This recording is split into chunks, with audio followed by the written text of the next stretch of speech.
looks like we have something good in the kitchen, and we'll join Donna and look in and see what's happening. Thank you, Debbie. Well, my guest, when she opened her first Italian restaurant in 1963, believe it or not, there was no lasagna restaurants, no pizza restaurants. Of course, those are everyday words. Every corner just about has a pizza place anymore. But when she started, it was the beginning in the Kansas City area. Her name is V. Tata. If you're from the metropolitan Kansas City area, you know her name. The name V for their spaghetti sauce for their restaurant. Welcome to our show, V. Thank you, Donna. We're so glad to have you here. Well, you have 6 children that have been a part of your restaurant. Most of them work in the business, and now you have some grandchildren coming up that I'm sure are working in the business too. Tell us a little bit about starting a restaurant when it was kind of a new thing. Well, I had did a lot of church work, put on spaghetti dinners, and people would say, "Oh, you should open a restaurant." So after I had my youngest in school, I only had 4 children then, I started a restaurant as a hobby, just a little truck stop that had 7 stools and 4 tables and 3 booths and sat 35 people.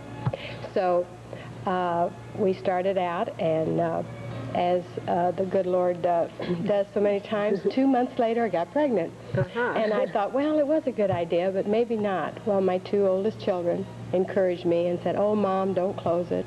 You know, we can help." So we kept the restaurant and had 2 more children. And we've been in business 24 years. Incredible. And my oldest son, who is sort of my motivator and inspirer, whose idea was to open the fast food pasta parlors that we have. So you have a couple of fast food pasta parlors. They're at Blue Ridge Mall and Independence Center. Yes, and then your main restaurant is at I-70 and 40 Highway at the Blue Ridge exit. And so that's the one that has been around for quite a while. Yes. And the dish that we're going to prepare today is from the menu there. Oh, great. And it's something that we've added recently, so that's why I chose it. But actually, if you have, you know, a good sauce, you can have veal parmesan as well as eggplant parmesan. And eggplant parmesan is what we're going to do today. Right. But we have, first of all, you make sure that you select a nice firm eggplant. And the thing that a lot of people don't realize is that you must cut off the ends before you slice to prepare, because they're bitter. Oh, all right. And so many times... Firm is the way to tell whether it's fresh. That's right. So you would peel, you know, the eggplant, and you can either use a potato peeler like this or a knife, you know, depending on how much time you have, or if your potato peeler is sharp. But I have gone ahead and brought some of the eggplant that I have gone ahead and prepared. After you peel, then you slice the eggplant. About ½ inch And slice. I would say about a ½ inch. We have, some Italian recipes, they slice it a little thinner, but we find in the restaurant, we enjoy feeding people. We like to have lots of food on that plate. So after you would peel the eggplant, then we have a recipe for you to send in for the breadcrumb mixture, and we tell you how to season that in the recipe. So if they want to... What types of things are in it? We have the breadcrumbs, we have Romano cheese, salt and pepper, and the parsley and garlic, of course. Now, is the pieces of eggplant dipped in Well, something? then, besides the breadcrumbs, then you have a egg and milk dip. Okay. And I also will have the recipe for you there. Right. And also seasoned flour. So after you slice, you know, the eggplant, you would dip it in the egg and milk mixture. You roll it in the flour, back into the egg and milk mixture, and then the seasoned breadcrumbs. Oh, sounds wonderful. Okay. I didn't know if we had enough time to do all that here, so I took and went ahead and breaded the eggplants. And this is how it will look after that it is breaded. And that part really can be done ahead, even at home, where then you do your actual we do cooking all of it later. this, yes, and we do this, you know, at the restaurant, so that when you order it, we're not back here peeling. We're back here from this stage. Okay. Then you would saute your breaded eggplant, and you know, you can use just like your oil that you would use at home. If you want to use olive oil, that's fine. you would just saute until golden brown, and it really takes, I would say, about 5 minutes.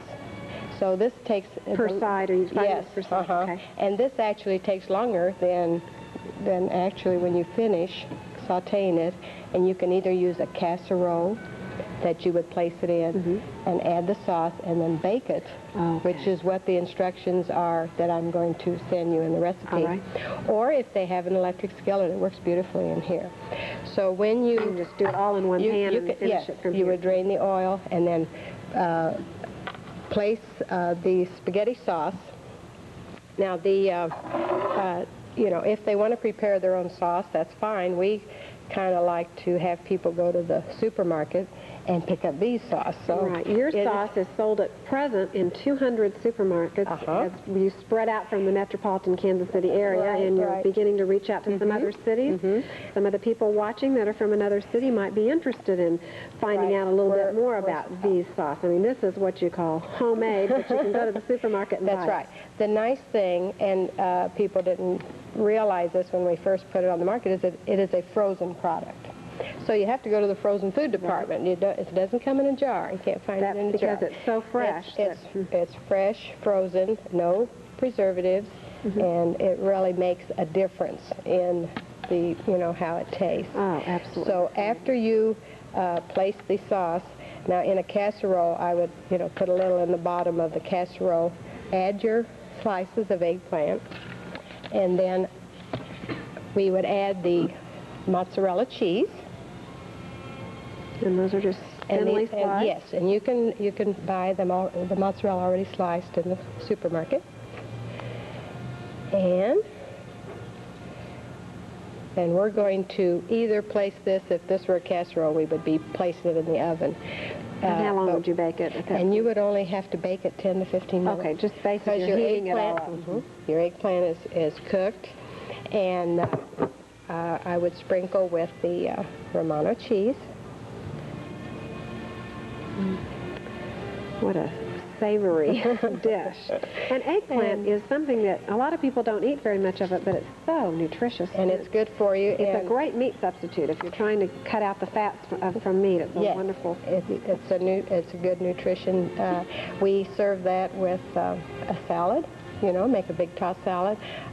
We have garlic bread, and you've got yes. Can't do without that. I had one lady that called that had tried our sauce, and she says, "Do you serve eggplant parmesan in the restaurant?" And I said, "Yes." "Is it the same sauce?" And I said, "Yes." "I'll be down." So sometimes it's the other way around. You know, they learn about the sauce from eating at the restaurant, but actually, it's a wonderful dish to fix at home. It's not expensive. And I think that even the youngsters will like it because the sauce makes it That's right. And if they don't know it's eggplant, they'll probably eat it. And then would you cover this? Yes. And then at the very end you would cover? And just simmer, for just about 10 or 15 minutes. And that would be your eggplant parmesan. You can do this with veal, the same recipe that I'm going to give you. You can do it with chicken. We have a chicken parmesan with the chicken breast. It really makes a nice dish. Well, all of you Italian food lovers out there will certainly want to write to Something Beautiful for the eggplant parmesan recipe. Dee will see that each one of you gets a copy with all the variations that she's talked about today of this recipe. Dee, thank you so much for coming and sharing with us. We really appreciate it. I enjoy being here. Debbie, back to you. And we say thank you to both of you. We're going to be talking